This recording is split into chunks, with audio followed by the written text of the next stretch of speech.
Internet Explorers. Today we're going to talk about site builders or creating a website in general. So maybe you have a portfolio you want to show off, or maybe you have a business and you want to start selling online, or you want to start a blog. For whatever reason, now you need a website. You may have heard of site builders like Squarespace from podcasts or seen their ads online, so you decide to use a site builder to create your own beautiful, professional, modern website. Let's say after a few weeks or few months, your business grew and now you need more functionalities on your website. Hold up, after a bit of research, you realize that the functions you wanted is not offered by the site builder. So what now? Now you wonder, should you have chosen another site builder to begin with? Or should you switch to another one? Or should you upgrade your subscription plan and wait for new features to be added? Don't worry, I'm here to help. Now, site builders became popular in the mid-2000s together with the rise of social media and more ways people could make money online. Now, in the early 2000s and before that, if you wanted to create a website, you need to code it yourself, meaning that took a lot of time, effort, and money. Just look at early days of smart.com. But as technology advanced, by the mid-2000s, we see a rise of site builders, or we call it Content Management System, CMS. CMS, or Site Builder, is a software that allows users to create, modify, manage content of a website without the need to use technical knowledge. In other words, it allows people to create a website without knowing how to code. Now that's a huge improvement and great news considering the demand for websites has gone up over the years. For example, the subscriptions for Squarespace have doubled between 2018 and 2022. Now, the most popular CMS is WordPress. WordPress is popular because it's open source, meaning anyone could contribute to its development, as well as it is free to use for whatever purpose you want it. It is so popular, in fact, that it powers around 40 to 50% of all websites today. In other words, nearly half of the websites today is built based on WordPress. So why wouldn't everyone just use WordPress instead? How come other site builders like Squarespace exist? Well, WordPress's strength and weakness lies within its open source. Because it's open source, the developers have decided to focus on making WordPress more powerful by adding more functionalities to it and sort of ignoring its UI or user interface. So it is not very user-friendly. Whereas other site builders have seen this problem and decided to instead focus on making its UI as user-friendly as possible and not focus on making it more powerful or adding more functions to it. It has been a couple of years. Both WordPress and other site builders have evolved over the years. Now, today I've chosen 6 popular site builders to go against WordPress to see if they are as powerful as WordPress and if WordPress has become more user-friendly over the years. Now, the results actually shocked me. I thought WordPress would win by a landslide, but in fact, another site builder took the crown. Now, how did that happen? Let me explain. Now, I have created a test that's split into 3 parts. Part 1 will look at each site builder's functionality as well as its ease of use by seeing how closely they could recreate a design that I choose. Now, part 2 will be looking at other features and other options that the site builder offers outside the website builder itself. And of course, we'll look at its pricing as well. And part 3 will use a more objective approach and compare the numbers from each site builder using PageInsights. Now, I chose this particular design because this is a very common design you will see on the internet, but it has challenging elements to it. For example, this parallax effect, as well as this full screen, full height background image you see here, and of course this shadow under the logos, this grid layout, as well as the text over image with a link, and this background image, this background name you see here over the background color but under the content, and this full screen, full width element here, because a lot of site builders constricts you to work within a certain area. And of course I want to see if they could convert the image into a square image, and of course this horizontal footer instead of the vertical footer as most site builders have. Now I'm happy to say most, if not all, site builders were able to capture the essence of the original design. That is to say that the overall feeling as well as critical parts were there. Now some site builder were able to come very close to the original, but the methods that I use to recreate certain elements were very different from site builder to site builder. Some site builder took me a very short amount of time to understand how to use and how to manipulate the elements. Other site builders, on the other hand, took me an unnecessarily long amount of time to understand and to learn how it works. Now, as you can see, WordPress came out on top. Now, that's not very surprising considering WordPress is a very powerful site builder with a lot of tools and functions you can play around with. So, of course, it can faithfully recreate the original design. Now, let's start with Google Sites. Google Sites is arguably the easiest to set up and to get started with. Now, my biggest problem with Google Sites is that you cannot directly drag the blocks onto the page. You have to select the section and then click on the blocks to add it. It's very troublesome. As well as there's no real SEO options here other than this alt text for images. So it's basically has no SEO at all. Now let's move on to Wix. Wix is one of the first site builders I used, and frankly I have high hopes for it because personally I do like Wix. One of Wix's greatest strength is that it has an app store. As you can see, there are plenty of apps. Granted, most of it is developed by Wix themselves. However, with these apps, you can still expand your website's capability by a lot.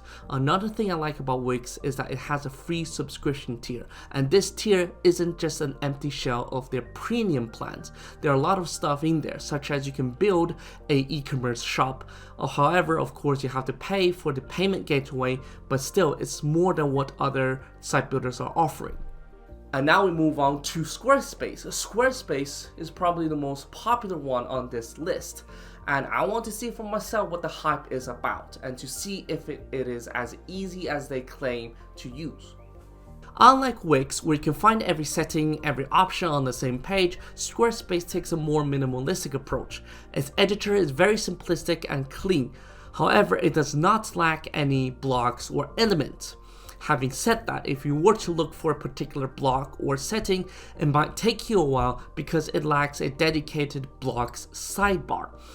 Also, it lacks a comprehensive SEO option because it only offers a site-wide SEO.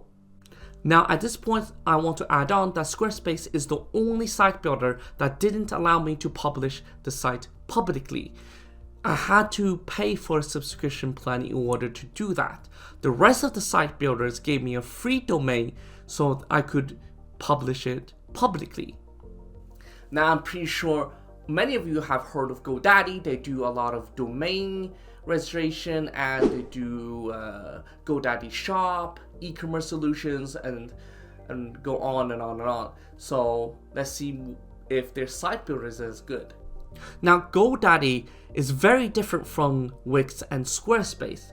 In fact, you can only drag and drop preset sections. There are no separate elements and blocks for each section. All of them are preset.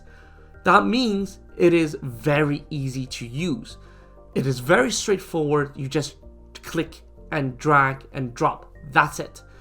However, there are no clear undo button or edit history, meaning if you delete a section, you cannot undo it. but you do get a warning warning you cannot recover this section once you delete it. So I guess that's something. Now, Weebly is a name I haven't heard of for a while because they sort of dropped off from my radar a while back because there were a lot of complaints about the changes they were making, but now it seems like they've come back, so let's see. I have a love-hate relationship with Weebly because on the surface it looks like it is on par with Wix or Squarespace. However, once I started using it, I realized it lacks some essential functionalities and settings, making it harder for me to recreate the original design.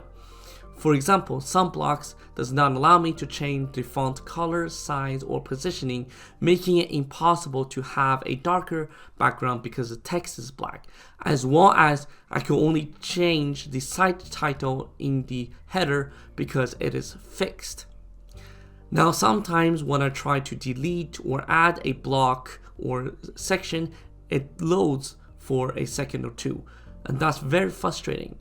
On the upside, it does have an app library with limited apps that could add to your website's functions. However, some of those apps does not work. Strikingly is very interesting because it is relatively new on this list, and it is a site builder that's supposedly changing the landscape. Now, the first thing I realized about Strikingly is that everything that's good is behind a paywall. All the free stuff it offers is quite limited.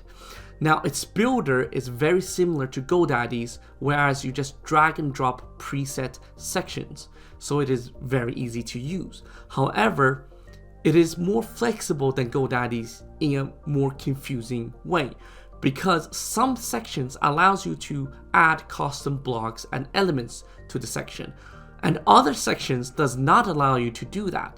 And lastly, we come to my favorite, I shouldn't be biased here, but WordPress. Now, as mentioned before, WordPress is very powerful, but it is not without its flaws. For example, undo in WordPress could be very wonky. Sometimes undo would do exactly what you expect it to do, and sometimes it will destroy the whole layout of your website, and sometimes you need to click multiple times until it actually undoes.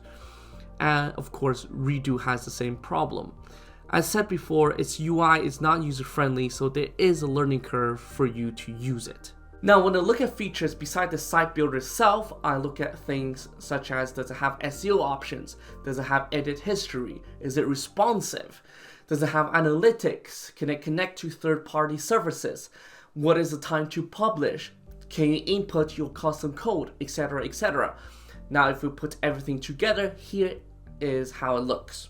Now, as you can see, pricing-wise, at least for the premium plans for these site builders are very similar. It is around $16 per month if you sign up annually. Now, the exception being, of course, Google Sites and WordPress, which are technically free. Now, of course, you have free subscription tiers that are offered by site builders like Wix. So now let's take an objective, quantitative approach towards comparing these site builders. Now, I'll be using PageInsights by Google. Now, opinions are very divided about PageInsights. Some say that it shouldn't be the be-all, end-all measurement, and others say that it is the golden rule of thumb. But in this case, I'm just gonna use it as an objective approach. So what is PageInsights? PageInsights in short is Google measuring 4 aspects of your website, that being performance, best practices, accessibility, and SEO. Performance being how fast your site loads. Now, I've tested both for desktop and mobile, and I've added those scores together based on if they did well, okay, poor, or failed. And here are the results. And as you can see, Wix, GoDaddy, and WordPress score the same, and they came out on top. But overall, all of them did quite okay. And now let's look at the grand total if we add all the scores together. And what do you know? Wix came first, and just 2 points shy, WordPress came in second place and Squarespace came in third. Now I believe WordPress lost a lot of points because it's not very user friendly. It relies a lot of its functions on plugins and choosing the right theme. So yeah, it's not very beginner friendly. There is a learning curve. However, if you were to choose a site builder that will be able to scale with your business, then obviously WordPress is your only choice. Not only choice, but pretty much the best choice, because it has powerful solutions. If you want an e-commerce shop, no problem, use WooCommerce, which is free, and you can connect whatever payment solution gateway you want with it, and it's very, very flexible.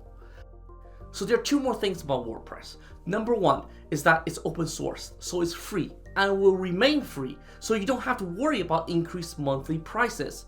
Just look at Squarespace. It has doubled its price since the beginning.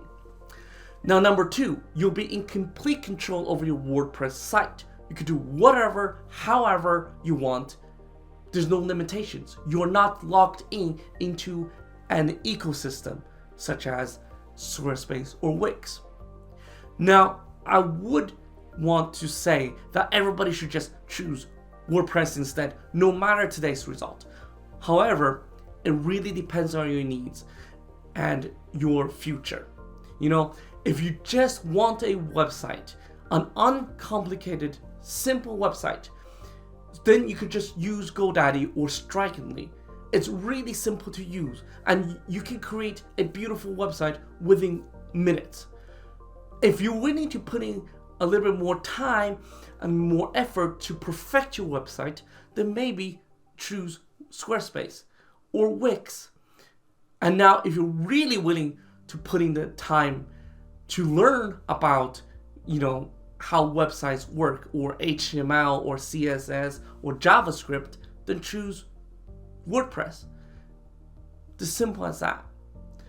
So it's really up to you, but from today's result, I would suggest you to start with a site builder before you moving on to WordPress, unless in the near future that you need quite a lot of functionalities on your site. So that's it. Hope you guys learned something, and I will see you later, Internet Explorers.